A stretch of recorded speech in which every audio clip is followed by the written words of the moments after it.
Gürcüstan siyasətində gərginlik artır.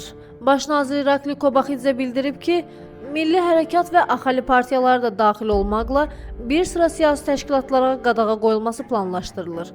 Kobaxidze İctimai Yayım Xidmətinə müsahibəsində deyib ki, Gürcü arzusu artıq qadağa qoyulacaq partiyaların siyahısını hazırlayıb və bu siyahı yaxın günlərdə Konstitusiya Məhkəməsinə müraciətdən sonra açıqlanacaq.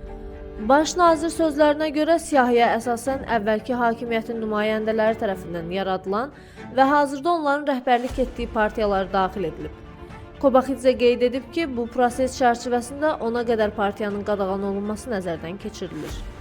Onun açıqlamasına görə qadağa prinsipi iki əsas məyara əsaslanır.